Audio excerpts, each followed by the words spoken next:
Bismillahirrahmanirrahim. Assalamualaikum warahmatullahi wabarakatuh.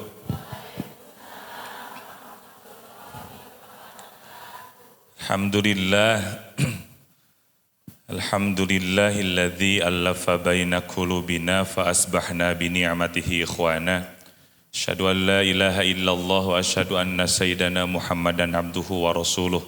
Allahumma salli wa sallim wa barik ala sayyidina wa maulana Muhammad sallallahu alaihi wasallam. Al-Fatihi lima ughliqa wal khatimi lima sabaqa nasiril haqqi bil haqq wal hadi ila siratikal mustaqim wa ala alihi wa sahbihi haqqa qadrihi wa miqdarihil azim. Amma ba'd. Pengatur waktu penata acara Teh Atin beserta dengan tim Akhlakul Fitrah yang alhamdulillah selalu dan senantiasa membersamai dalam perjalanan dakwah tasawuf khususnya di kota dan kabupaten Bandung. Berikut dengan ibu-ibu semua yang hadir, yang istiqomah, alhamdulillah. Tapi ya kemana ya sapalih deui? Biasana aya 1.500, ya ngan aya 300. Ya nu payuna di eusian, mun asa jadi cawerang nu payun teu pinuh teh. Sok kaparayun. Jadi muaraoseun eta ka kameramena hawatos. Memuji dan bersyukur atas seluruh karunia yang Allah berikan kepada kita semuanya. Salah satu kenikmatan yang Allah berikan adalah nikmatul ijad, nikmat dihidupkan. Ini salah satu bagian dari kenikmatan karena kalau Allah tidak menyatukan ruhani dengan jasad kita, tidak akan menemukan kemuliaan. Ibu jadi mulia karena memang Allah titipkan ruhani di dalam jasad. Sagelis-gelisna ibu ari jasad wungkul mah dikubur. Sok kapayun. Nah, ieu pun bojo ngiring. Sok calik. Bade teraskan natural hill Lembang wios teu naroskeun oge. Moal diajakan. Tuh jadi poho deui geus belok teh. Naon tadi teh? Dan natural hill sih. Kemuliaan manusia karena ada nikmat ijad, kenikmatan jasad yang di dalamnya ada ruhani. Ruhani kita disimpan oleh Allah di dalam jasad kita. Nah, ini harus kita syukuri. Maka mudah-mudahan duduknya kita pada pagi menjelang siang ini menjadi alasan Allah Ta'ala menghadirkan keberkahan kepada kita semuanya dari perjalanan usia, baik remaja, orang tua, manula, jeung sajabana manusia. Salawat teriring salam semoga selalu dan senantiasa Allah curah limpahkan kepada baginda alam Habibana wan Nabiyana Muhammad sallallahu alaihi wasallam, kepada keluarga tercinta, sahabat setia, kepada para ulama sebagai pewarisnya yang membawa mengestafetkan risalah yang mulia sehingga sampai kepada kita. Mudah-mudahan kita menjadi bagian yang akan mendapati kenikmatan syafaatul uzma daripadanya. Amin ya Allah ya Rabbal alamin. Jamaah sekalian, ini teh judulnya apa?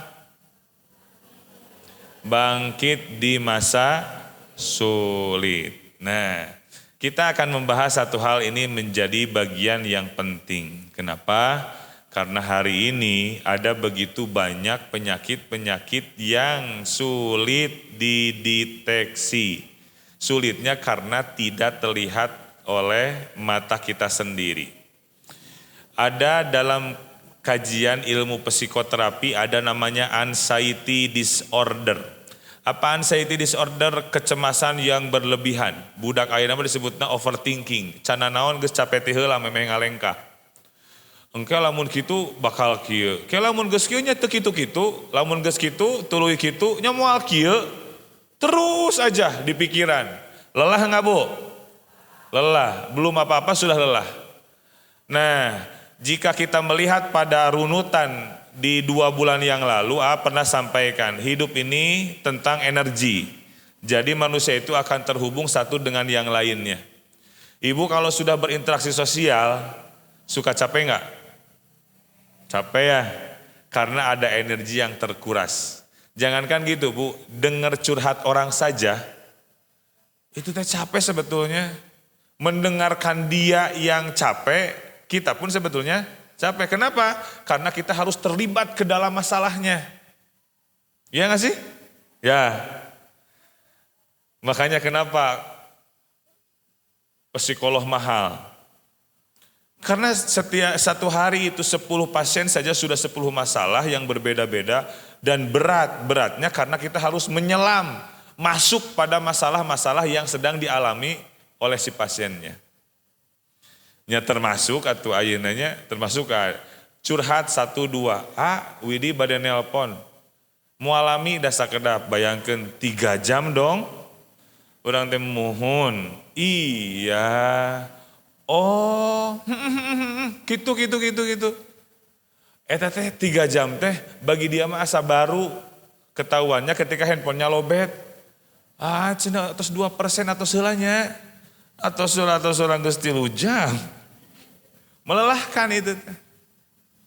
Karena harus masuk kecuali kalau kita memang tidak menyelami dari permasalahan yang sedang dihadapi, diceritakan ke kita.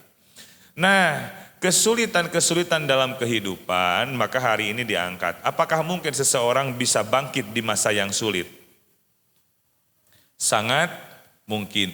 Berbicara masa, berarti kita akan berbicara tentang waktu. Ya. Kalau kita mendengar surah Al-Asr, bahasanya kan dalam terjemahan kita disebutnya demi masa. Demi masa. Masa itu waktu. Artinya saya mau nanya, Bu. Ari cek ibu, ari masa teh aya batasna atawa henteu? Ari ibu maot eta. Kalau masa tidak bisa diulangi, itu iya. Masa itu ada batasnya. Ibu hari ini bahagia, berarti tidak keluar dari waktu. Apakah bahagia itu berkelanjutan selamanya? Kan tidak, tiba-tiba terkadang diganti oleh kesedihan. Maka di antara bangkit dan sulit ada masa. Temanya adalah bangkit di masa sulit. Pahami dulu pertama, masa itu memiliki rentan waktu. Ibu belajar di SMP berapa lama? 3 tahun, itu masa. Ya. Berhenti memakai kostum putih biru, beralih menjadi putih abu. Begitu seterusnya. Usia pernikahan, usia anak, usia segala macam.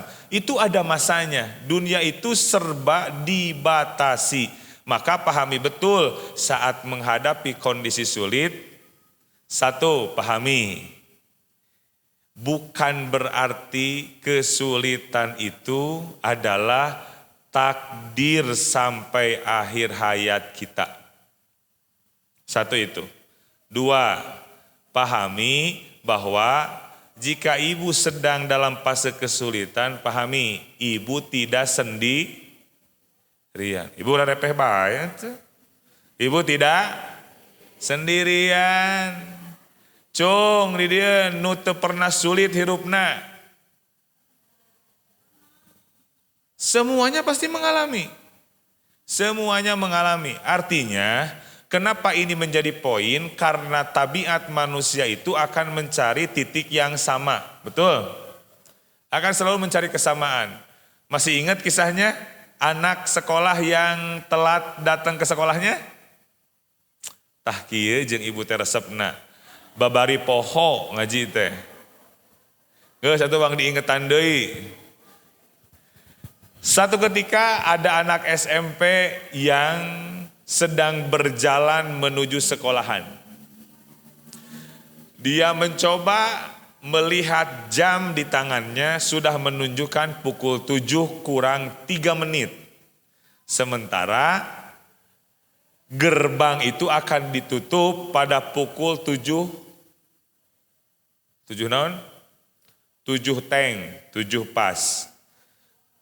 Dia bergegas karena durasi 3 menit itu tidak akan bisa menyelamatkan dirinya masuk ke sekolah. Dia lari saking rasa takut gerbangnya tertutup. Begitu lari, begitu dalam tanjakan terus menuju belokan, setelah tanjakan belokan barulah gerbang sekolah.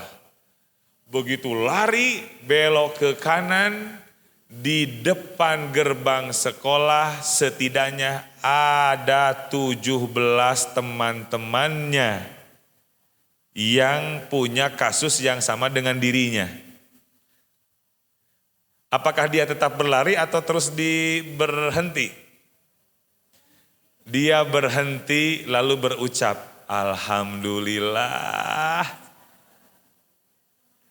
Apakah gerbangnya belum ditutup? Dia mengatakan Alhamdulillah? Bukan tentang gerbangnya, betul gerbangnya mah sudah ditutup. Ngan loba baladna anu kaberangan. Artinya manusia itu akan mencari kesamaan. Setuju tidak? Ya. Makanya saat seseorang mendapati kesulitan, sadarkan dalam pikiran kita tidak sendirian. Kita tidak sendirian. Juga kesulitan yang dihadapi itu tidak selamanya. Ya. Itu tidak hanya dipahami, tapi kita telah merasakan, betul Bu? Ibu sekarang yang usia 40 tahun sudah berapa puluh masalah dan hari ini masih hidup. Neng yang masih gadis di usia belasan sampai hari ini berapa kesulitan yang sudah dialami, dilewati dan hari ini bisa bahagia. Bener ya? Berapa kali merasa mual, susah makan, tapi hari ini berat badan naik. Bener gak?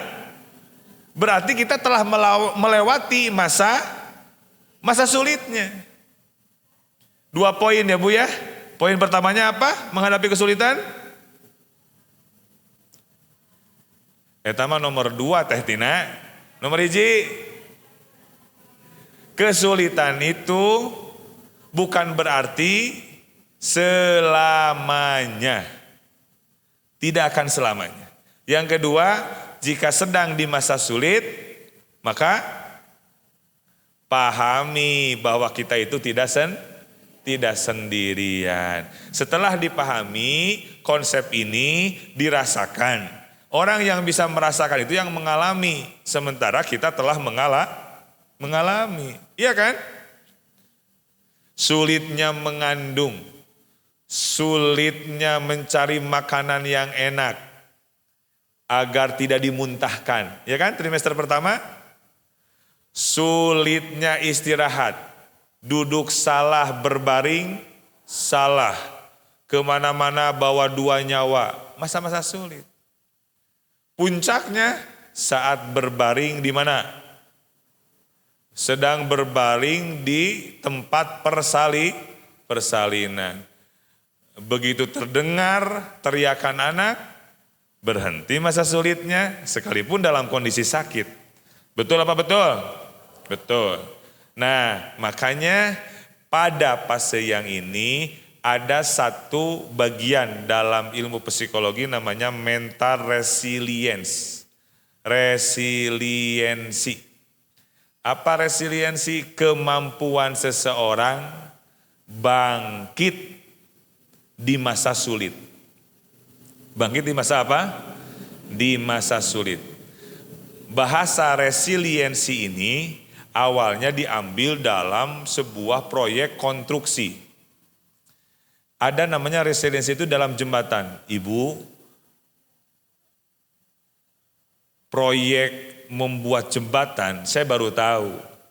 Ternyata membuat ukuran, keakuratan diameter, sampai kemampuan bertahan sampai berapa puluh tahun ke depan, ngada menaon jembatan, ternyata bergantung pada resiliensi.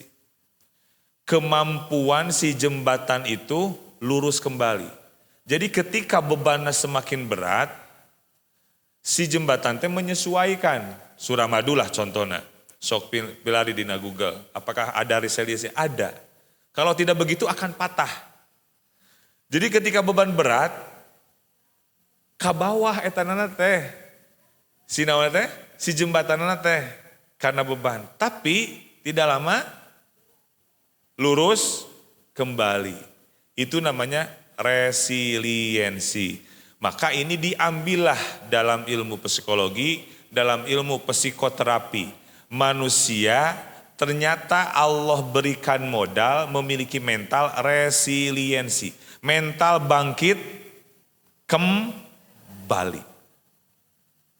Seperti apa seseorang akan menemukan mental bisa menghadapi kondisi dalam keterpurukan sehingga bangkit? Nah, kita akan lihat rumusnya. Gini Bu, Ibu punya tanaman tidak di rumah? Tidak? Yang punya tuh. Gini Bu, Ibu punya tanaman maksa misalnya. Bu ya tanaman, ayo mah tanaman KW, baiklah.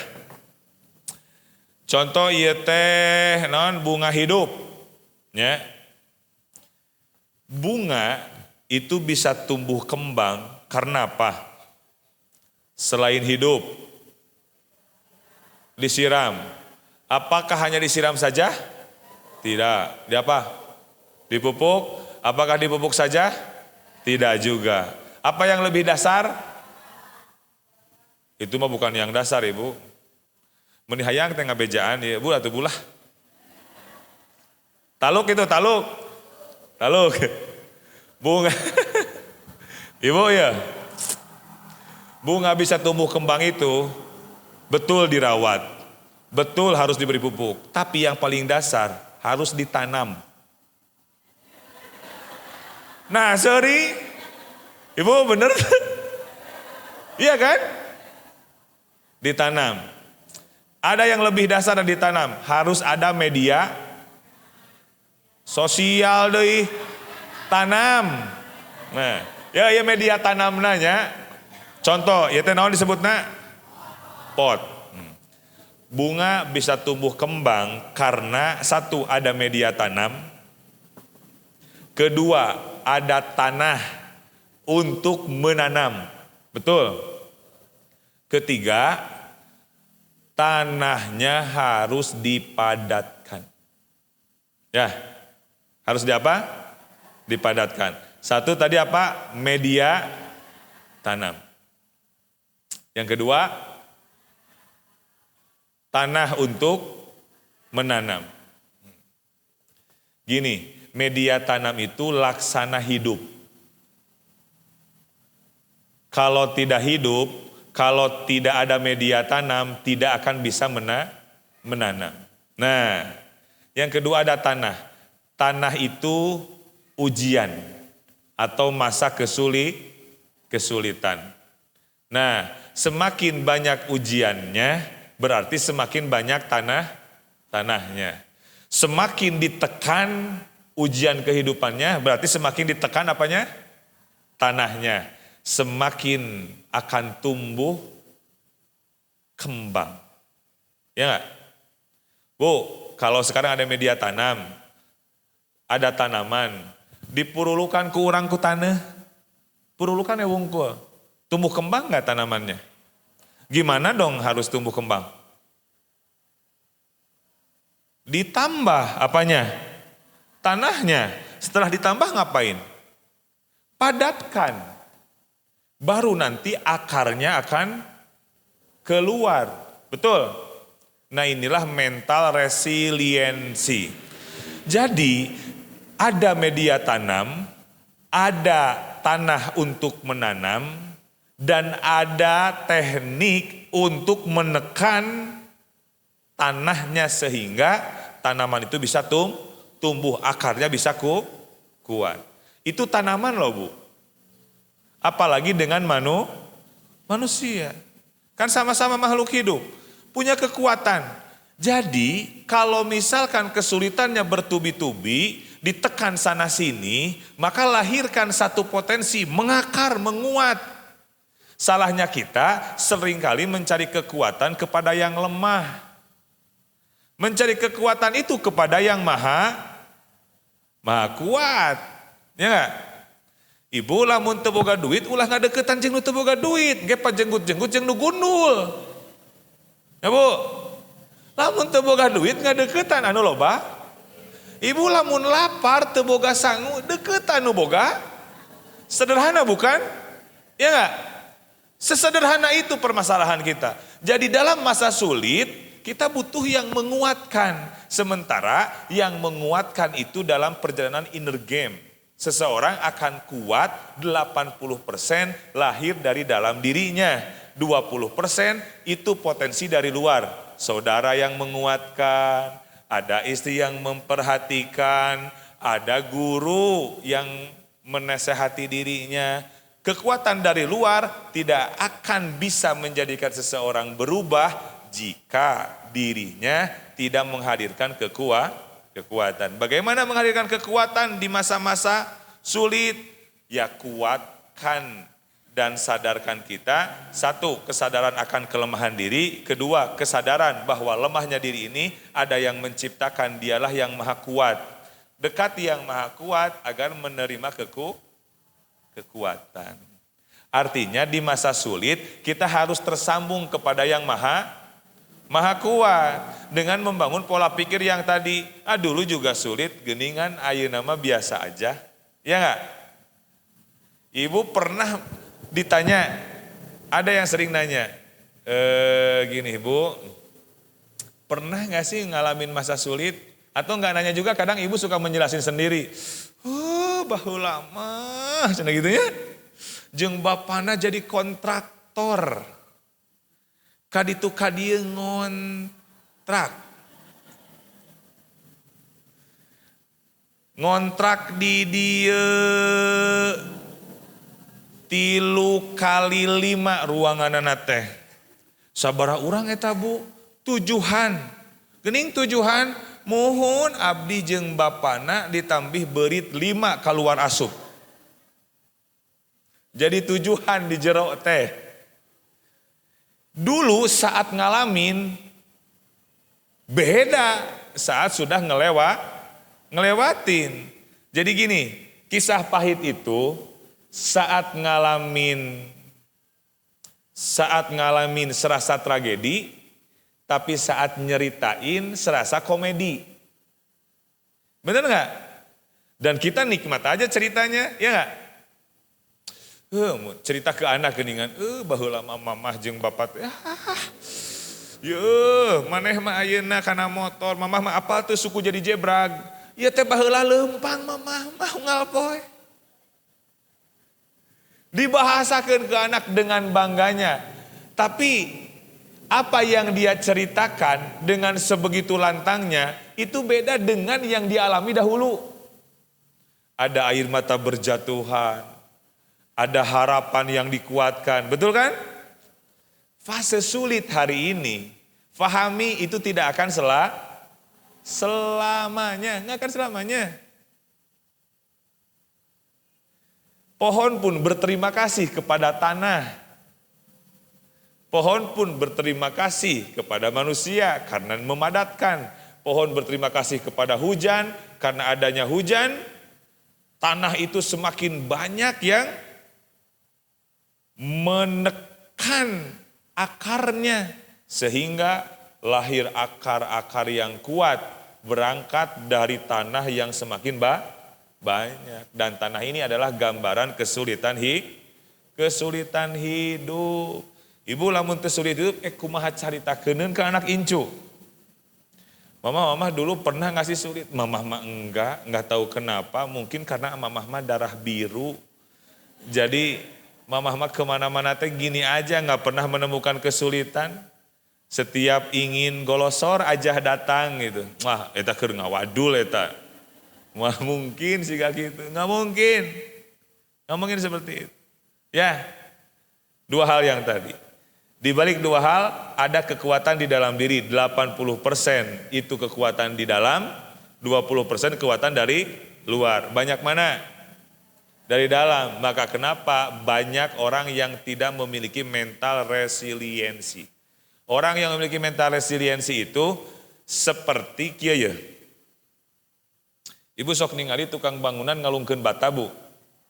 Nah, dihandap. Lung ka luhur. Kumaha nu luhur? Ditangkap kieu langsung atawa ditungguan ka luhur heula? Ka luhur heula ya. Dan tangannya ngikutin.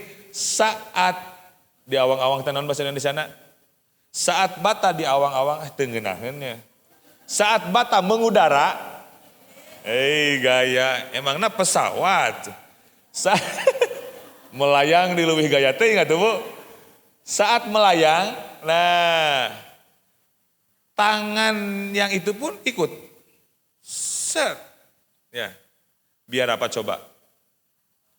Batanya utuh, tangannya nggak sakit. Itulah resiliensi. Orang yang memiliki mental resiliensi itu bukan orang yang tidak pernah ngalamin stres bu. Dia ngalamin sulitnya berdamai dengan dirinya. Dia ngalamin overthinking yang kejauhan. Ngalamin.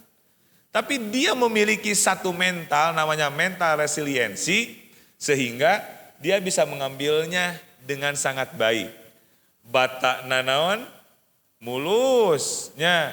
Tangannya pun tidak sakit. Bayangin kalau begitu dilempar bata dari bawah, ditangkap sama yang di atas, berlawanan apa?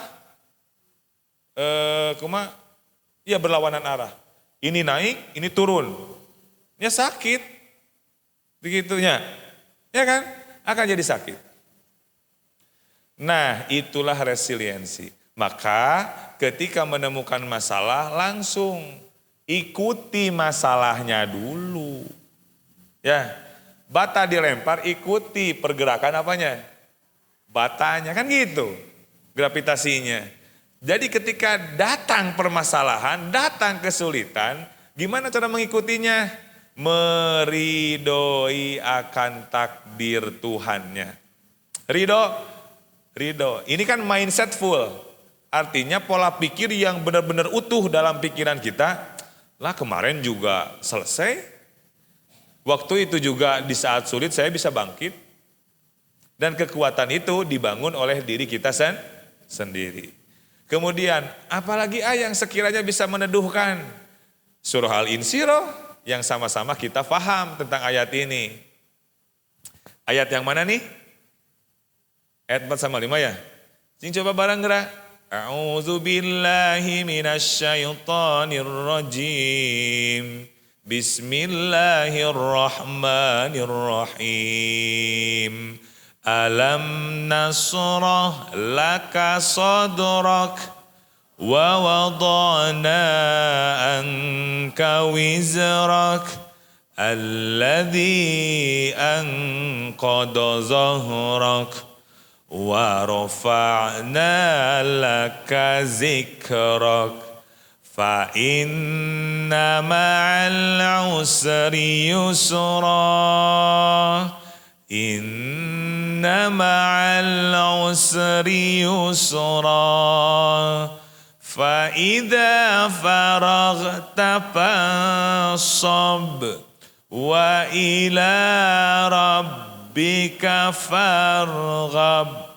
8 ayat. Berarti tadi ayat berapa? Ayat 5 sama ayat fa inna ma'al usri yusra. Inna ma'al usri yusra. Nah, ini diulang-ulang. Para ulama sebagian berpendapat ayat ini diulang adalah sebagai bentuk penekanan agar tumbuh keyakinan. Urang kan bisa diulang-ulangnya. Yuh, sing yakin. Diulang-ulang teh eta. Diulang-ulang ya. Nah, diulang-ulang itu untuk apa? Untuk tumbuh keyakinan. Si bapak tadi ke mana? Si bapak teh ke pasar. Si bapak teh ke pasar. Diulang tidak? Diulang. Agar apa? Agar kita benar-benar memahami jeung teu nanyakeun deui. Artina lamun ketika datang kesulitan, ku Allah diulangi 2 kali alin sirah eta. Hiji eta, kedua. Para ulama kalau melihat, lihat ayatnya. Fa inna ma'al usri yusra. Ya. Ada alif lam di sana tuh ya. Yang kedua mah tanpa alif lam. Artinya kalau ada alif lam itu definitif. Definitifnya jelas. Jelas. Lamun dina bahasa kitab mah alif lam ma'rifat. Kan aya ma'rifat, aya nakiroh. Lamun alif lam ma'rifat sudah menunjukkan sesuatu. Jelas. Misalkan ibu, nah eta mah umum. Lamun cek teh ibu Dini, nah kapun bojo itu jelas berarti mengkerucut, jelas nu dipanggil teh henteu kabehan tapi saurang. Nah gitu. Nah kita pun kalau melihat pada ayat ini ujian kita itu jelas. Ya enggak? Jelas. Misalkan kunaon di duh leungit motor jelas. Kesulitan teh leungit motor, ya enggak? Ada alif lam di sana jelas. Kunaon disedih? Pugu budak can bayaran. Kenapa sedihnya? Jelas budak can bayaran. Kunaon disedih? Duh iya bapana geus centang 2 bari warna biru, statusna online can wae keneh dibales. Jelas deh kesedihanana? Jelas. Kita bisa menjelaskan kan? Jelas, henteu karu-karu sedih. Nah, ujiannya jelas, Allah mengambil ayat ini setelahnya al-usr yusro. Nah, artinya bukan setelah kesulitan ada kemudahan, tetapi apa? Bersama kesulitan ada kemudahan, tapi kemudahannya bukan satu sisi seperti ada alif lam di depan. Aya jalma teh duh budak can bisa bayaran, tapi ada kemudahan, hatinya tenang, najan can boga duitna gitu. Inilah pemaknaan bahwa kita harus belajar menerjemahkan kesulitan. Bersama kesulitan ada kemudahan. Artinya bukan berarti ayeuna keur hese duit tuluy jadi aya duit, enggak gitu. Itu mah kalau gitu berarti definitif dua-duanya. Ini mah yang pertama kesulitannya definitif, yang kedua kemudahannya undefinitif. Artinya kemudahan itu tidak harus selalu sama dengan apa yang diujikan. Ibu leungit motor, cenah bersama kesulitan ada kemudahan. Geuning eueuh nu mere motor? Enggak gitu juga. Artinya di dalam kesulitan nu leungit motor eta teh, tapi aya hate anu yakin. Tapi di balik kesulitan nu eta teh dapat kabar. Ternyata anak ibu baru saja melahirkan dan ibu hari itu juga saat kehilangan motor langsung menjadi seorang nenek misalnya. Kan tidak linier, paham ya? Tidak linier ketika ada kesulitan leungit motor bersama itu akan ada motor, kan gak gitu. Di balik itu, di balik yang definitif ada yang undefinitif. Artinya kita harus mencari di balik kesulitan itu sebagai media pembuktian.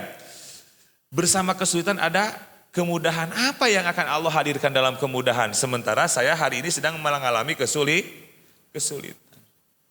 Nah, itulah bagian dari bahasa yang tadi. fa inna ma'al usri yusro. Diulangi lagi, inna ma'al usri yusro. Dengan begitu kita akan bangkit, mentalnya akan bangkit. Dan riset membuktikan manusia yang mengalami kesulitan itu 10 kali lebih kuat ketimbang manusia yang tidak mendapatkan kesulitan. Dia akan jauh lebih kuat, mentalnya pun akan jauh lebih sehat ketika kesulitan-kesulitan itu datang dan dia memahami konsep resiliensi. Jadi ngabangun resiliensi teh kumaha tadi teh? 1, bahwa kesulitan itu tidak akan selamanya. 2, tidak sendirian. Terus kekuatan yang bisa merubah semuanya itu dari mana? Dari dalam. Berapa persen? 80%. Sisanya 20% dari orang lain. Ibu mau datang ke seminar motivasi harga 1 juta 2 juta itu hanya pada 20%-nya saja. 80% mah dari dalam diri kita. Maka membangun mindset yang sehat akan melahirkan kesehatan mental yang berkepanjangan. Dibangun ke orang, bukan dihindari, Bu. Dan sing dihindari ogenan tetap kita akan menemukan masalah kembali. Betul tidak? Betul kan? Duh cenah di sini mah nggak enak, nggak kondusif. Saya mau pindah, begitu pindah tidak aya deui nu kitu, cuma beda orang aja. Iya enggak kan? Gitu kan? Oh artinya kita belajar nggak belajar, semesta ini akan memberikan pelajaran, Bu. Menghindar nggak menghindar, tetap aja takdir itu nggak bisa dihindar. Maka butuh satu mental resiliensi. Mental yang bisa sembuh kembali. Dan mental ini sebetulnya sudah diberikan modalnya oleh Allah. Tadi kita berbicara tentang tanaman. Tanaman saja bisa tumbuh, apalagi kita manusia yang diberi akal. Kedua, ada yang bisa menyembuhkan luka sendiri. Dari golongan hayawan, binatang. Tinggal Ibu, binatang. Binatang di luar sana, di hutan, itu tidak ada dokter hewan, Bu. Tapi kenapa bisa tumbuh lebih banyak? Kuantitas dan populasinya meningkat dan jauh lebih mulus fisiknya, jauh lebih bahagia terlihat dalam gerak-geriknya. Padahal di leuweung teh, di hutan itu tidak ada dokter hewan. Apa coba jawabannya? Karena diberikan resiliensi, bisa menyembuhkan sendiri. Bisa menyembuhkan sendiri. Atuh ulah baka kitunya, kolot urang baheula, lamun aya luka naon ogenan. Engke teh pan, lamun kakewek teh naon bahasa Indonesiana, sada rese. Terluka, kalau terluka ya Bu ya, rahet. Kalau terluka, atuh rahet mah Sunda tuh Ibu mah. Terluka, nah tangan terluka. Itu kan nanti akhirnya rapat kembali, ya kan? Rapat kembali. Cak-cak, buntung, naona, buntutna. Terus kumaha? Tumbuh kembali. Apakah dianyam sama dia? Hah? Neangan kalaras gitu ditapal-tapalkan di jung daun. Enggak. Hidup aja biasa normal. Tapi akhirnya sembuh kembali. Eta teh cak-cak Bu, atuh komo urang. Makanya kita ini punya kekuatan 80% sebagai bagian dari resiliensi. Ngan kadang ada yang tidak sadar akan kemampuan itu. Urang teh bisa. Menguatkan diri kita sendiri itu bisa. Makanya buatlah jeda untuk jiwa. Harus ada jeda, istirahatkan diri, arih nafsaka minat tadbir. Istirahatkan diri kita dari banyaknya rencana. Banyaknya apa? Apakah setiap rencana kita terrealisasi semua? Ketika tidak terrealisasi, apakah kita mudah lelah? Lelah ya, lelah. Kalau tidak, itu mah pura-pura tidak lelah saja, padahal mah lelah juga, gitu kan? Tapi kita butuh untuk menyembuhkan. Bagaimana menyembuhkan diri kita sendiri? Ambil jeda, ambil ruang batin, ambil komunikasi kita dengan Allah. Kalau dalam tulisan mah jeda itu seperti spasi, apa Bu? Spasi. Ibu tulisan kalau ada spasi untuk apa? Usah di bejaan meh tereh. Biar mudah dimengerti. Biar apa? Mudah dimengerti. Coba ada tulisan, ibu pergi ke pasar tanpa spasi, apakah bisa dibaca? Bisa. Cuma mikir heula. Ya kan? Mikir heula. Ibu sedang ke pasar. Ibu sedang ke pasar. Mikir heula. Bisa baca? Bisa, tapi lama. Tapi kalau ibu spasi, sedang spasi ke pasar, lebih mudah mana? Lebih mudah yang ada spasi, mudah membaca dan mudah dimengerti.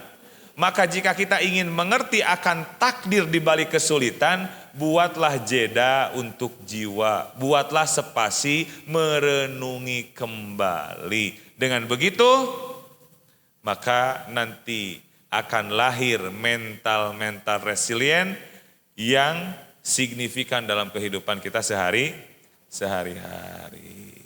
Itu saja yang bisa disampaikan. Teka rasa. Sok tanya jawab ya nama. Sok. Siap. Habis ini berarti habis tanya jawab. Berapa orang? Kumaha teteh? Sok lah. Tuh si ibu terus putih payun.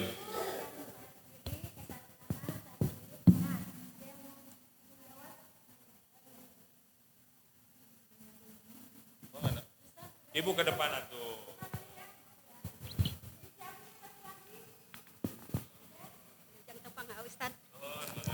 Bismillahirrahmanirrahim. Assalamualaikum warahmatullahi wabarakatuh. Ustadz, kita teh sering yakin ya, rezeki teh udah dijamin, di balik kesusahan pasti ada kemudahan. Tapi kadang-kadang kita teh suka ketar-ketir, aduh isu kumaha, engke kumaha, kan kita teh yakin sudah dijamin. Apakah itu sebagian dari kurangnya keyakinan atau keimanan kita? Wassalamualaikum warahmatullahi wabarakatuh.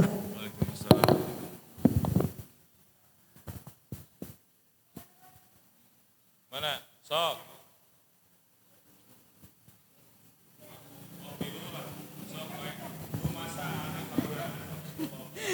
Assalamualaikum warahmatullahi wabarakatuh. Ya, mau bertanya kepada Pak Ustadz, ini ada juga orang ya kepala rumah tangga itu menyalahkan rumah gitu ya, menyalahkan rumah untuk kesulitan itu. Dia gini berkata, oh di rumah ini katanya teh susah rezeki gitu kan.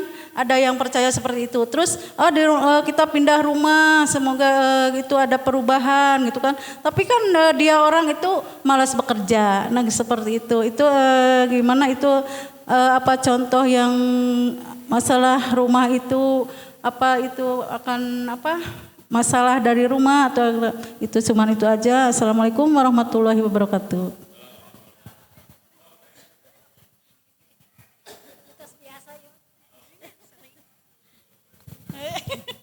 Bismillahirrahmanirrahim. Assalamualaikum warahmatullahi wabarakatuh. Ya kan saat ini gitunya mengalami kesulitan dalam hal ekonomi gitu. Kan saya kan jualan. Kebetulan saat ini gitu lagi sedang drop gitu ya. Ya di masa sulit. Tapi walaupun masa sulit itu enggak apa-apa dihadapi.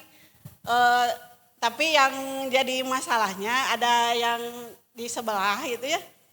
Jadi mahatunya nyari ya gitu jadi enggak jadi situasi itunya tuh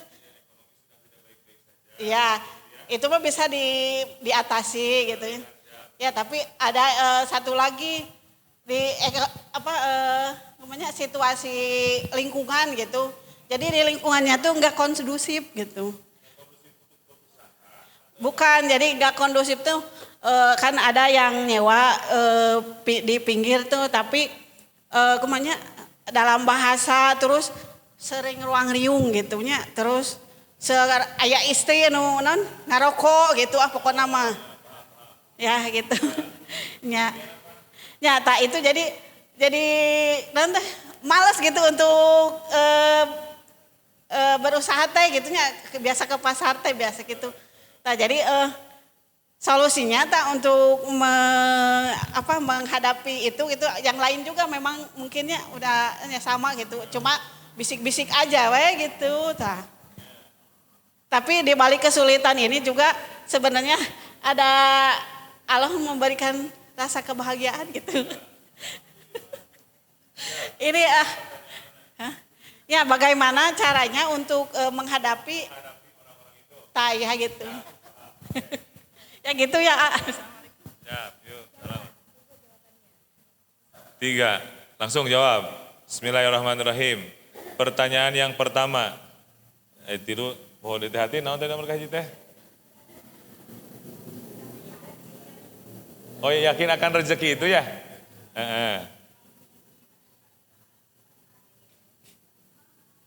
Siap.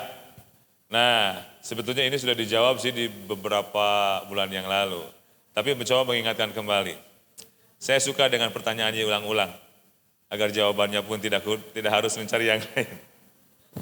Begini Ibu, baik pertanyaannya baik sekali ini. Yang pertama, pada kenyataannya kita ini seringkali mengkhawatirkan akan rezeki. 1, pahami itu adalah anugerah. Manusia itu Allah titipkan ada rasa khawatir. Sehingga ketika masih ada rasa khawatir itu, kita alihkan khawatir yang murahan, khawatir akan dunia itu khawatir yang murahan. Beralih dengan khawatir akan kepulangan. Nah ini yang mahal. Dengan cara apa? Dulu sempat disampaikan, dalam psikolog ada namanya self-talk, berbicara dengan diri sendiri. Ngobrol aja, karena kekuatan kekhawatiran itu karena kita sering diobrolin. Ya, papanggih jeung tatangga, ya ayeuna teh cenah ekonomi keur sulitnya. Cu, abi oge terus diobrolkeun. Nambah enggak khawatirnya? Ayo ulangi, nambah enggak? Nambah. Kenapa? Di paraban wae. Kekhawatirannya terus dicekok tiap hari. Coba kalau dirubah, tapi aja ada kondusif atau ngomong itu. Kalau nggak kondusif lingkungannya untuk merubah mindset berarti self talk. Berbicara dengan diri sendiri, obrolin diri kita akan kekhawatiran itu. Kayak misalkan yang tadi, dulu juga sempat ngalamin krisis moneter, hidup sampai sekarang. Gitu, itu kan resilience, membangun, menyembuhkan diri kita gitu. Dibangun sama kita, kalau tidak bisa dibangun secara berjamaah dengan tetangga, kerabat, saudara. Ya, 1 itu. Nah, kedua, ada konsep, nah Ibu, eknaloskeun deui ka Ibu. Ibu masih emot konsep dari pertanyaan Ibu siapa tadi? Ya, yang tadi masih ingat nggak konsepnya? Sepohoeun deui nya. Nu mananya acan? Laundry konsep.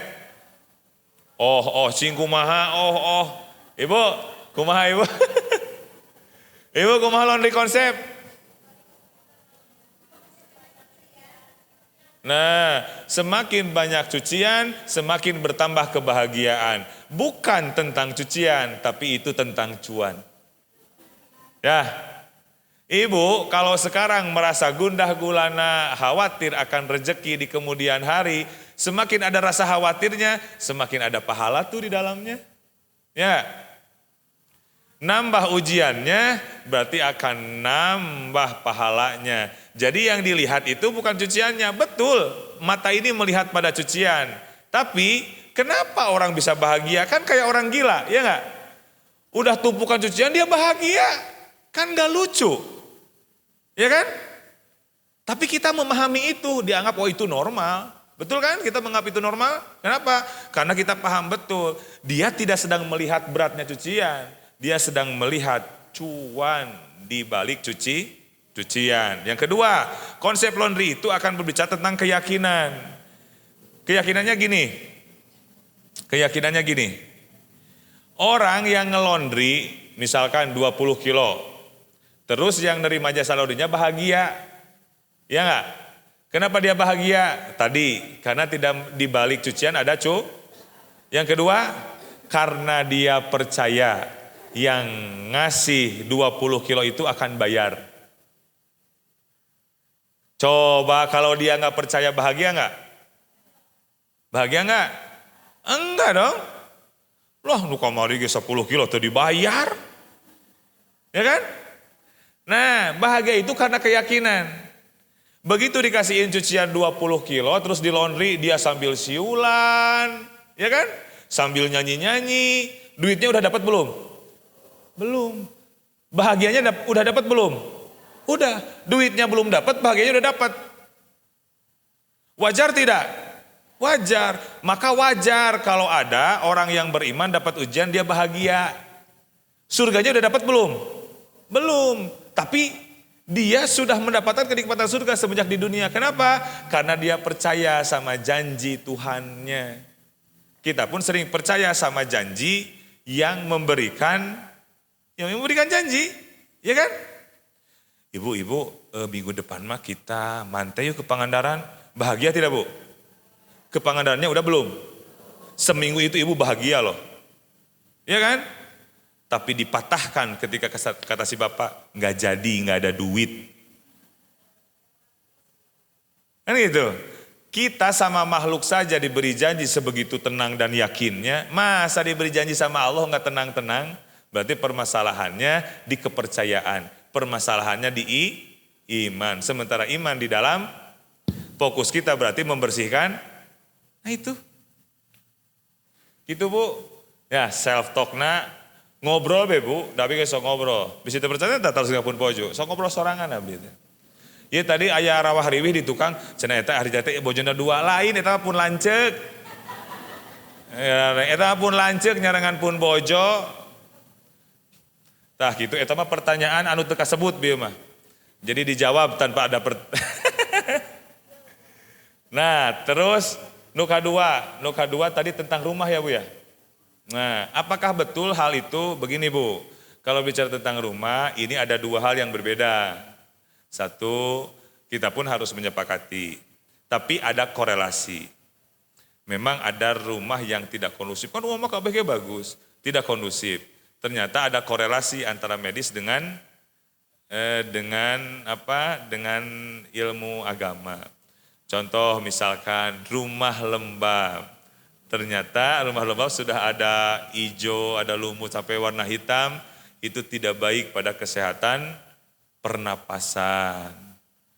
Dan kedua, ketika semakin lembab, maka jin lebih senang di tempat itu. Maka kenapa jin suka ada di WC? Karena lembab. Gitu ya.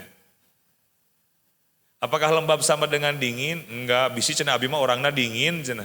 Kemudian abi sok kasurupan, enggak gitu juga. Nah, rumah lembab termasuk korelasi kemudian adalah rumah yang di dalamnya terlalu mengejar obsesi dunia. Itu energi Bu, itu ilmunya energi. Sehingga ke energi itu nggak baik. Energinya, sehingga energi tidak baik. Rata-rata kalau energi tidak baik, teh karena sholat teh hoream Bu. Ya cenah ngararaku. Hoream luar biasa. Kenapa ya? Itu energi yang tadi, energi. Gimana cenah dengan feng shui, cenah misalkannya ieu cenah pantu ulah lurus ka ditu. Nah eta mah teu apa ilmuna di skip eta mah nya. Teu apa ilmu apakah benar dan tidaknya tidak tahu itu mah. Nah, tapi aya istilah kieu titirah cenah nya Bu. Titirah cenah pindah rumah. Nah, itu bisa jadi benar karena begini. Kemarin kita berbicara tema yang lalu tentang hijrah, ya. Betul. Tentang hijrah. Nah, orang itu akan menemukan perubahan dengan hijrah. Tapi hijrah itu ada yang hijrah teritori, ada yang hijrah hati. Jika hati kita belum kuat, Berarti harus kembali lagi ke hijrah teritorial, akhirnya pindah tempat. Kan gitu kan? Kita bisa mengukur diri kita sendiri. Duh, orang mun gawe jeung si ieu, mun urang cicing di imah ieu urang can siap, can kuat. Gitu ta.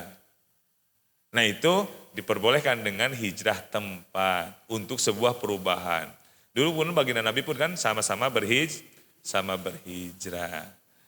Begitu Ibu tentang korelasinya. Yang ketiga, pertanyaannya adalah tentang bagaimana sih sikap-sikap kita. Beginilah, gimana sih menghadapi orang yang toksik.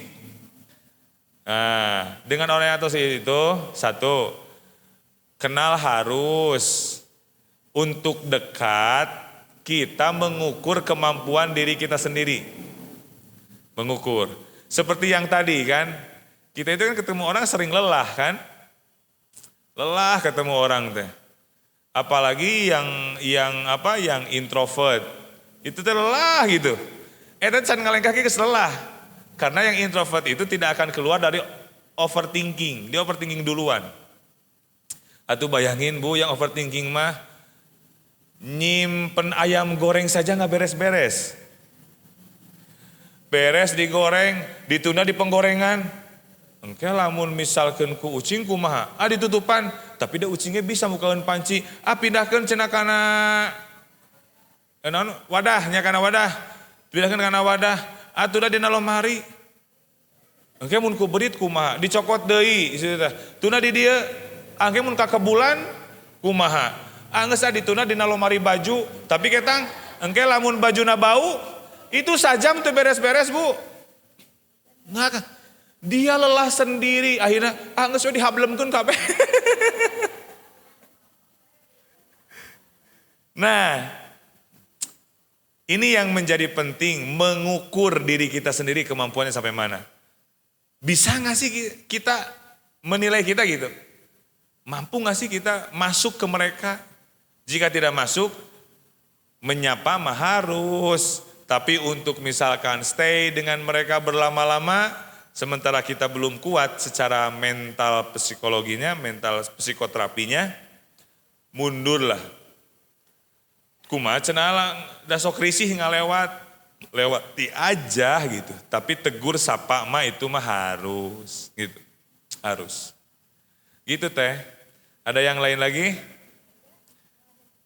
Sok mangga teh. Teteh, mic-nya ini jauh masalahnya.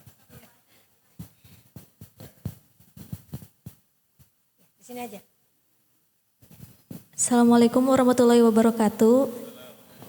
Izin bertanya, untuk seseorang yang memiliki empati tinggi, mudah menolong orang lain, bagaimana porsi manusia ketika saling tolong menolong dalam Islam agar tidak berlebihan sampai mengorbankan diri sendiri, juga tidak memberatkan hisab di akhirat karena kita pura-pura tidak tahu karena tidak bisa membantu. Wassalamualaikum warahmatullahi wabarakatuh.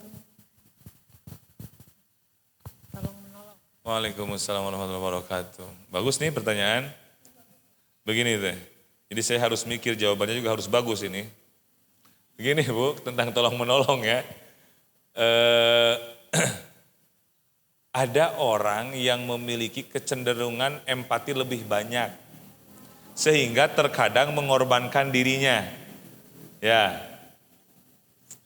Nah, orang yang ditipikal seperti ini, tipikalnya bagus, tapi memang harus ada yang membersamai.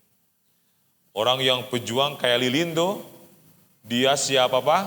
Terbakar. Yang penting sekelilingnya mendapatkan penerangan gitu ya. Di satu sisi baik secara giroh dalam agama.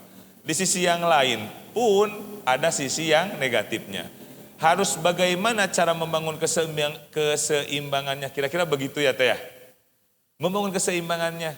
Begini, kalau empati itu harus membangun wilayah proporsional. Begini, gimana proporsional itu? Membangun proporsional gini. Empati. Dengan berempati, orang seringkali terhanyut dan hilang kesadaran dirinya. Apa sih abi can mam tiru dinten. Res inget ke anak sorangan, dibikun kabeh. Ai sing horeng teh papanggih deui di pasar, bari keur ngadongeng. Tadi aya nu mere duit ka urang, padahal mah urang teh teu dahar 3 poe ieu. 3 menit cenah teu dahar teh cenah. Kan kaburu lapar deui. Nyel ka urang teh, cek iblis teh nanti mah enggak akan empati lagi. Tapi bagi yang punya karakter empati itu enggak bisa. Nah, cara kemudian adalah mengukur dengan memprofiling orang lain. Nah, kapun bojo sok kieu. Bi cenah aya nu naon? Bi aya si anu ka dieu bade nambut artos. Sami nya? Ami? Ami nya kitu. Nambut artos cenah kumaha bi pasian. Nah, dia mental empatinya berlebih. Akhirnya enggak boleh Mi, enggak boleh. Siapa dia teh si anu? Langsung di profiling. Berapa pinjamnya? Si anu. Udah kasih aja si anu, bilang jangan enggak perlu dikembaliin, itu mah hadiah aja. Udah selesai. Empatinya dapat, tapi sesuai proporsional. Pendidikannya dapat enggak? Dapat. Dia yang mental itu, dia akan berpikir kembali nantinya. Semuanya akan dapat. Artinya dengan porsinya. Enggak mungkin juga kita all out menolong seseorang dengan porsi berlebih. Kecuali untuk agama.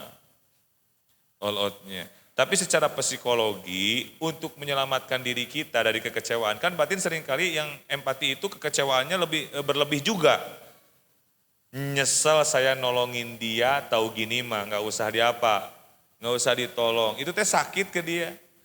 Wanita kalau sudah pikirannya negatif, urat sarafnya pun melemah. Lamun urat saraf melemah, ya akan berhenti mengunyah. Ya, mah mau makan? Enggak. Mau makan sama apa? Terserah. Nah, udah melemah, dia udah hilang mood duluan gitu. Nah ini harus ada yang mendampingi, controllingnya gitu. Controllingnya.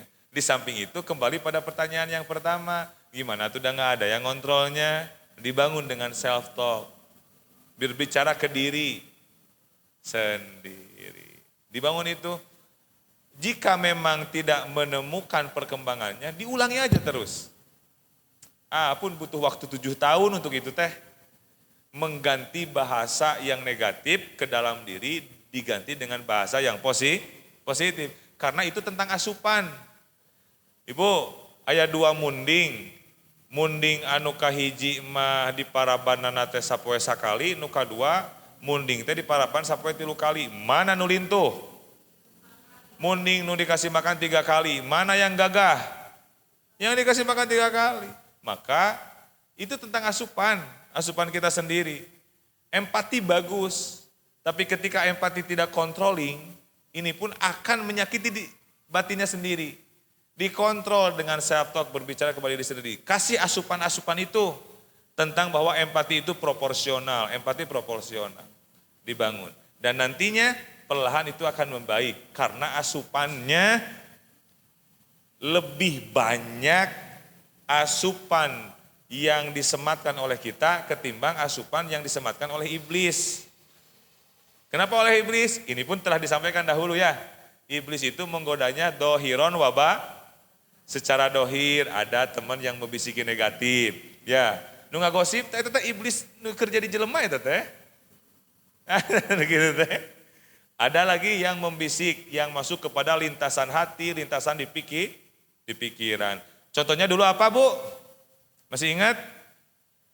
Lupa lagi. Contohnya adalah ibu-ibu itu saat cuci piring mampu mengeluarkan air bukan dari keran. Tapi mengeluarkan air dari matanya. Ya kan? An yuwaswi cek iblis teh. Maneh mah boga salah kita peka. Boga anak teu ngarti, boga tatangga julid, maneh mah atuh kali-kali atuh padahal mah piring teh alungkeun. Sok geura atuh rumah tangga geus lila mun teu pernah berontak sakali-kali acan. Sok geura. Terus saya bari keluar cai panon, keran dina keranna mah teu kaluar caina. Ti dieu we kaluar. Ring-ring-sukan terus. Teu beres-beres gegerohna teh. Nah gitu, itu peran iblis. Maka orang yang sedang sakit hati jangan sendirian. Karena iblis bakal merecoki. Bunuh diri wae gitu iya teh. So, dina pemberitaan bunuh diri. Kumaha pemberitaan anak? Ditemukan gantung diri. Berarti saha eta. Nya, da bahasa lagi ditemukan. Kenapa? Dia teh sedang bergelut dengan dirinya.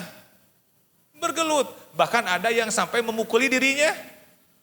Terus jadi tutul ke cek iblis teh. Sok, teu bisa neunggel ka batur mah, teungeul beungeut maneh. Buludak gitu pula. Geus sadar mah, aduh. Kumaha ieu bareng. Aya nu naon ngayekeun karep mastakana kana tembok. Buludak. Geus sadar mah. Ieu kunaon cenah ieu aya endog sadununda endog di dieu. Pugu puncunur. Namanya gitu. Nah itu iblis seringkali, maka kita kasih asupan yang baik dari lisan kita sendiri. Sok, lakukan itu. Kenapa sering menyarankan ini? Dah geus ngalaman. Ngobrol aja ke diri, ngobrol aja. Dulu pernah kena mental, ngobrol ke diri. Rijal, kamu itu berharga. Rijal, kalau kamu nggak ada, akan ada ratapan tangisan warga. Kamu itu berarti. Eta teh keur naon? Keur ngedon. Sembuh itu teh. Ya tapi tidak dalam waktu yang sebentar sih memang. Tapi ya terus aja dilakukan. Nantinya akan hadir kekuatan. Sudah dimengerti? Sudahlah, tidak akan membuka pertanyaan lagi. Ini sudah siang hadirin. Baik jamaah sekalian, sebelum kita membersihkan jiwa dengan bermuhasabah, seperti biasa kita akan membersihkan harta kita dengan sama-sama berinfak untuk eksistensi dakwah kita di bawah wadah Akhlakul Fitrah. Silahkan Datin.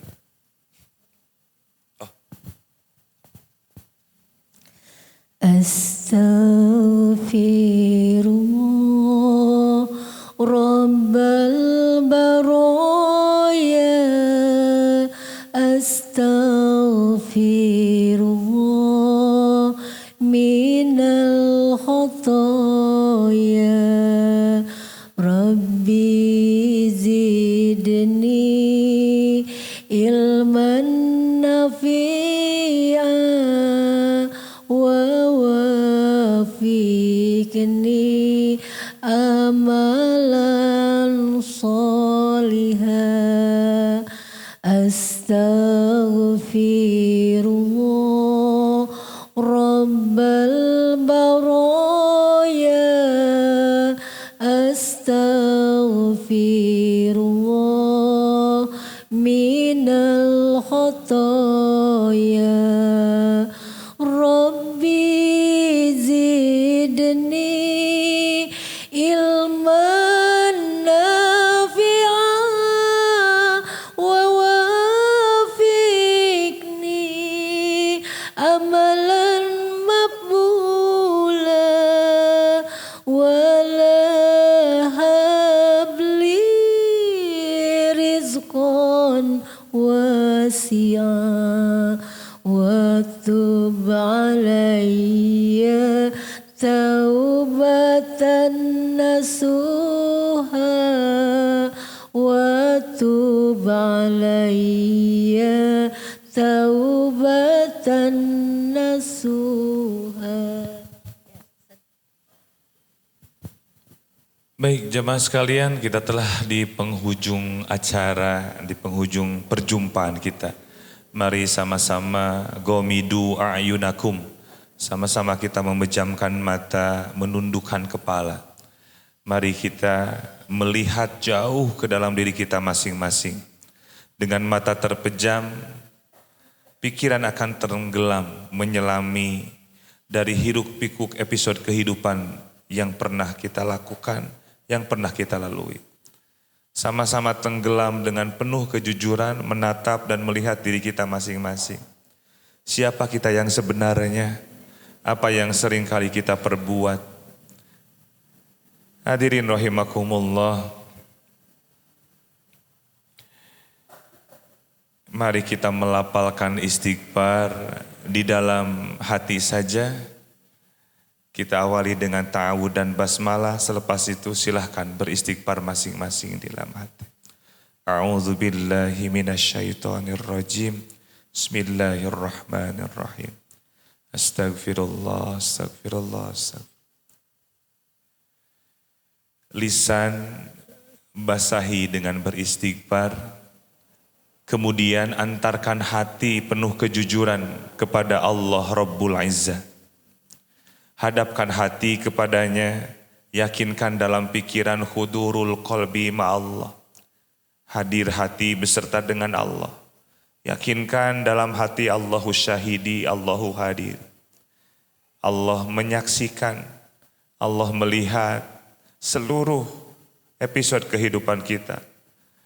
Allah tahu betul dalam setiap langkah-langkah kita. Tapi begitulah Allah dengan kasih sayangnya.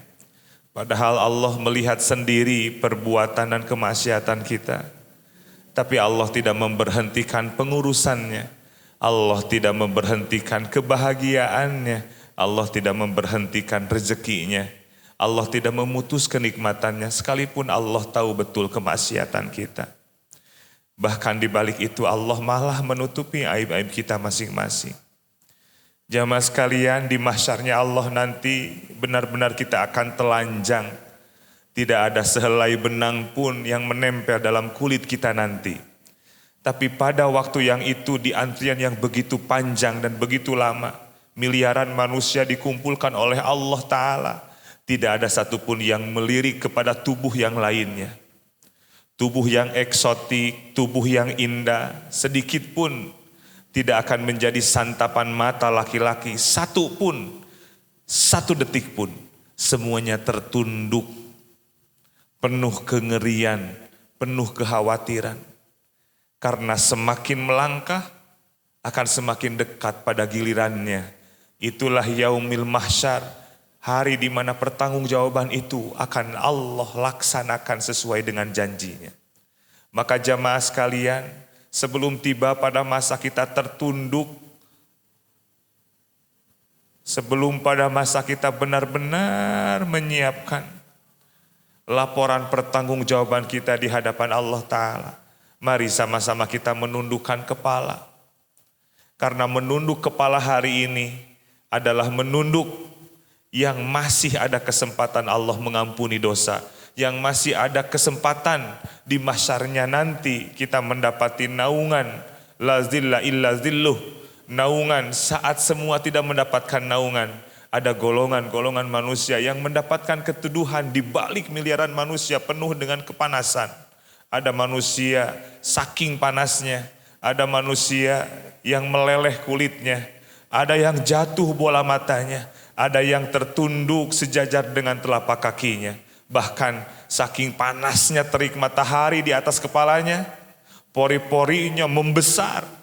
Ada begitu banyak manusia yang keluar keringat saking banyaknya, dirinya tenggelam oleh keringatnya sendiri. Maka hadirin rahimakumullah, mari kita jujur di hadapan Allah. Apa yang kita perbuat semenjak balik sampai hari ini, maksiat yang heroik sehebat apa yang kita perbuat, sehina diri apa, segagah apa kita bermaksiat. Allah menatap hadirin, Allah melihat, Allah tahu semuanya.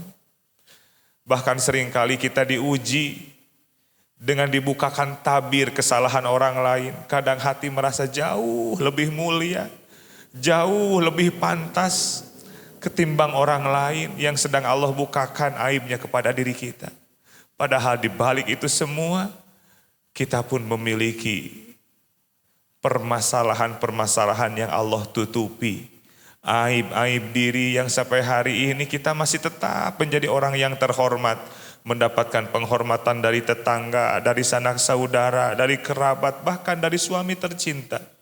Padahal di balik itu, ada dosa yang Allah tutupi. Bagaimana dosa kita kepada orang tua dahulu sebelum memiliki suami, menghardiknya, menatap sinis kepadanya sampai terluka batinnya, bahkan di penghujung kehidupannya pun orang tua kita masih belum bisa memaafkan kita dari tatapan sinis, dari permintaan yang selalu dan senantiasa ingin segera diwujudkan. Dosa-dosa itu yang terus melekat sebelum adanya taubat. Dosa itu yang pada akhirnya Allah hadirkan pada kehidupan kemudian.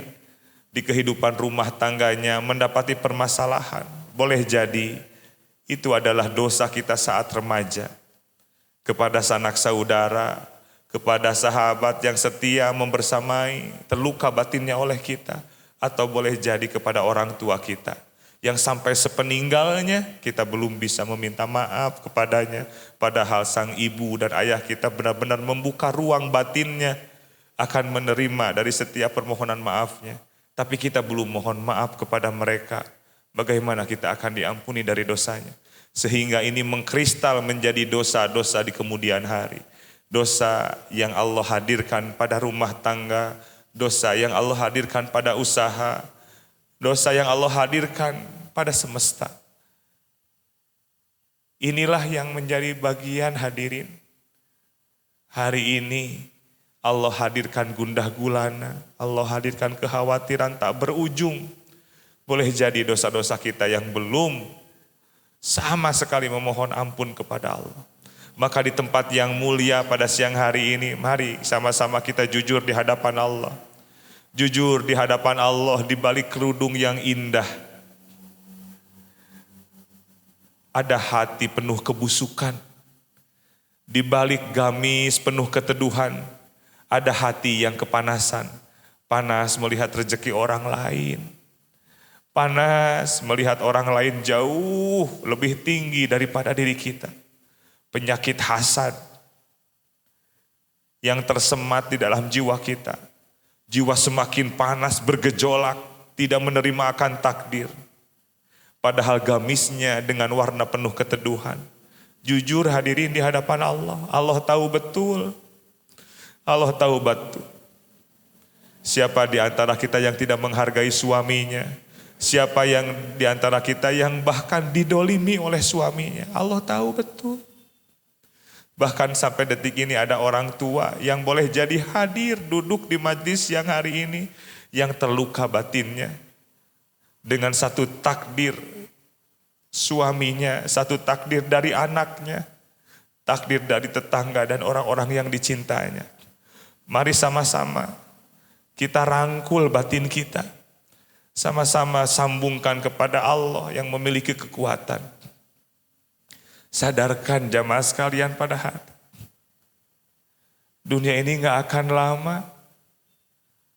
Yang sabar. Dunia hanya sebentar. Toh pada akhirnya, jika Allah meridhoi apa yang kita mau Allah kasih. Dunia kita paling 60-70 tahun selesai. Sementara surga keabadian, bukan hitungan ratusan, bukan hitungan jutaan, bukan hitungan miliaran tahun, tapi tiada batas, tiada waktu di dalamnya. Bayangkan berjuang yang hanya 60 tahun tapi dibalas oleh Allah dengan kemuliaan tanpa ujung. Bagi orang yang beriman ini membahagiakan jamaah sekalian. Mari komunikasi dengan batin kita. Terlanjur batin kita ini seringkali dipukul mundur dengan keinginan, dipukul mundur dengan harapan kita akan dunia, tapi kenyataan di luar keinginan kita. Maka mari sadarkan hati kita. Pada akhirnya di depan rumah kita akan ada bendera kuning sebagai simbol kematian kita. Pada akhirnya akan ada sanak saudara, kerabat, tetangga, orang-orang yang dicinta berkumpul di tengah rumah. Pada akhirnya akan ada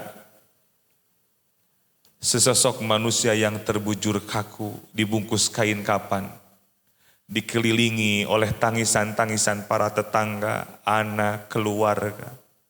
Sebagian ada yang melafalkan Al-Quran, sebagiannya lagi ada yang berzikir, sebagiannya lagi ada yang menangis, sakit karena kehilangan. Dan saat itu ruhani menyaksikan hadirin. Ruhani ini akan menyaksikan saat jasadnya dimandikan. Ruhani ini akan menyaksikan saat jasadnya disimpan di tengah rumah sebelum disolatkan. Bahkan ruhani akan menyaksikan deretan manusia yang menyolati dirinya. Ruhani akan menyaksikan siapa yang menandu dirinya ke pemakaman. Ruhani pun akan menyaksikan saat doa-doa langitan di pekuburan.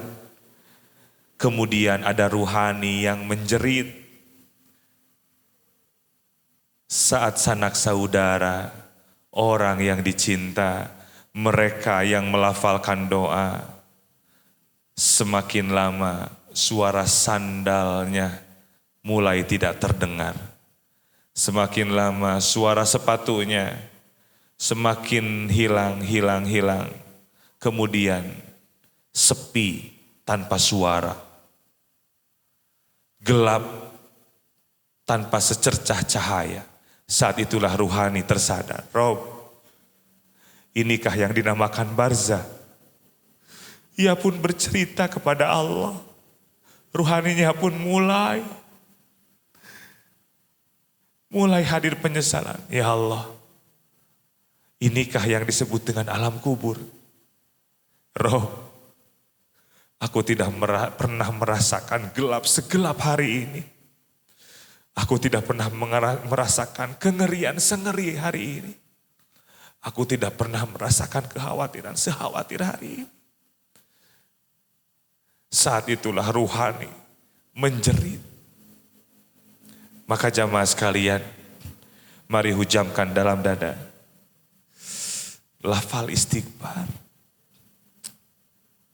Yakinkan dalam hati. Dunia ini hanya sebentar. Mari sama-sama bersabar untuk puncak kebahagiaan, puncak keabadian, jauh dari kekecewaan.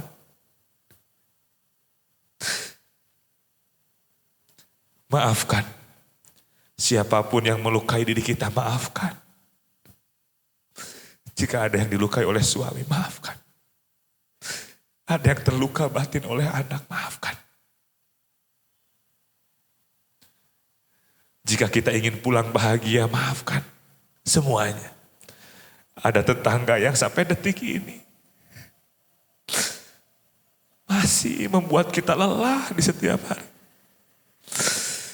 Mari sama-sama berdamai dengan diri kita, maafkan mereka. Ada perselisihan, ada benturan. Ayo sama-sama kita maafkan. Untuk apa menyimpan sampah di pikiran? Untuk apa menyimpan bau busuk di dalam hati? Mari lepaskan. Sesakit apapun, lepaskan.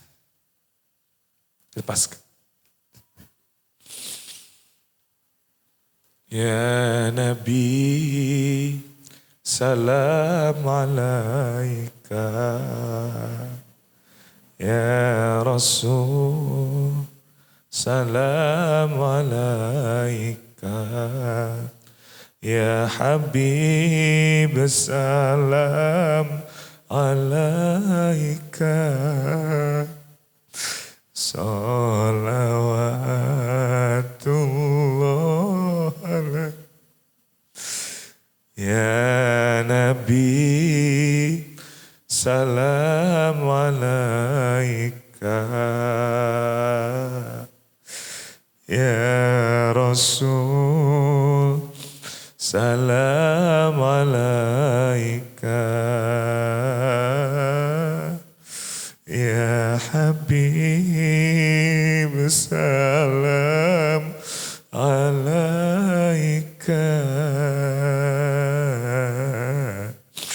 Salawatullah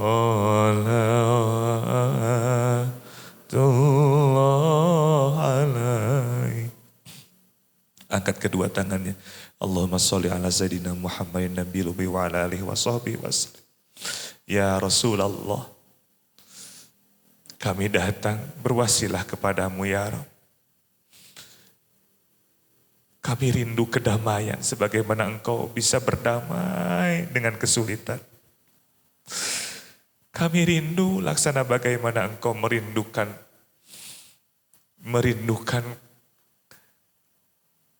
akan kepulangan kami dalam kebahagiaan. Ya Rasulullah, kami berwasilah kepada para ulama sebagai pewaris. Allahumma gfir lana zunubana wa liwalidayna warhamhuma kama rabbayana. Ya Allah, ampuni kami ya. Kami yang keras hati, sulit meminta maaf dan memaafkan. Kami mohon ya Rabb, hancurkan kekerasan batin ini. Ganti dengan hati penuh kelembutan, bisa menerima setiap takdir-Mu, bisa memaafkan seberat apapun dari sebuah kekecewaan. Kami mohon ya Rabb, kami pun sejatinya bukan orang yang baik. Kami pun sejatinya busuk, bahkan lebih busuk dari orang lain yang kita sangka penuh kebusukan. Engkau maha tahu Rabb bagaimana busuknya hati kami. Ya Allah, ya Rabbana ya Karim. Kami mohon, ampuni dosa kami.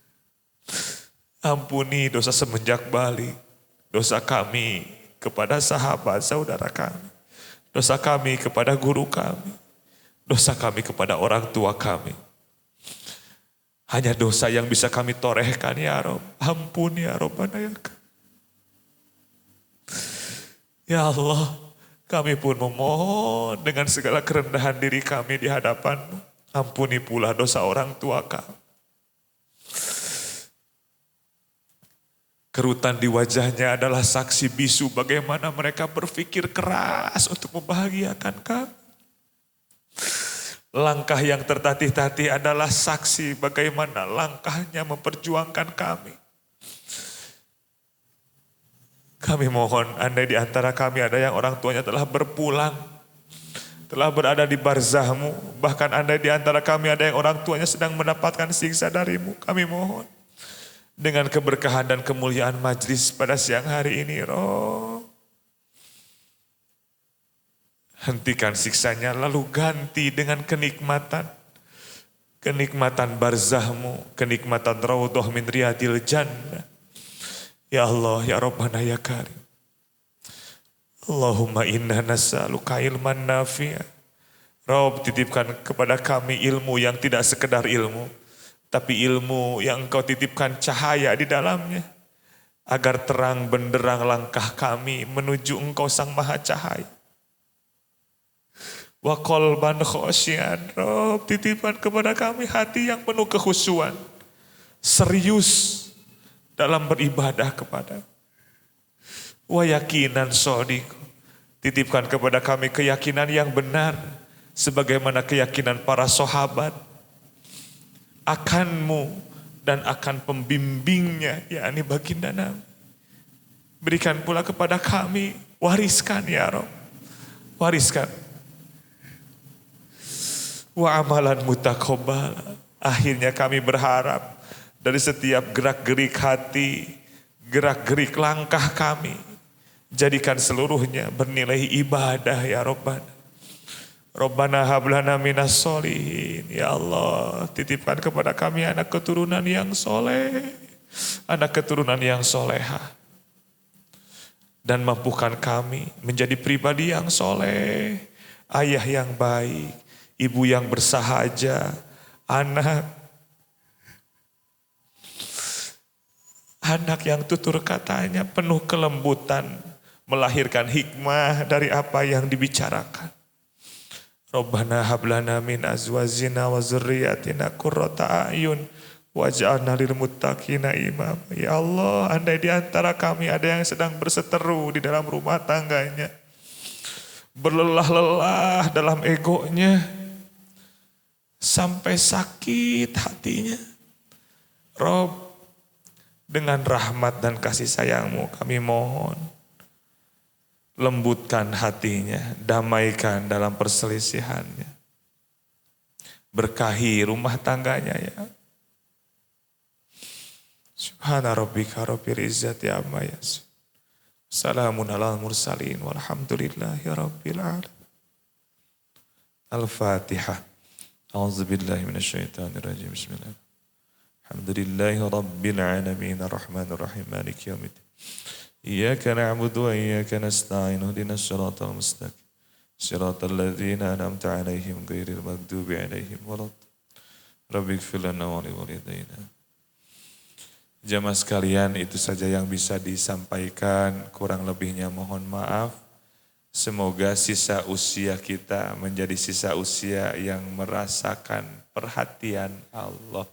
Sisa usia yang merasakan ketentraman bersamanya di dalam takdirnya. Amin ya Allah ya Rabbal Alamin. Wallahul muwaffiq ila aqwamit thoriq.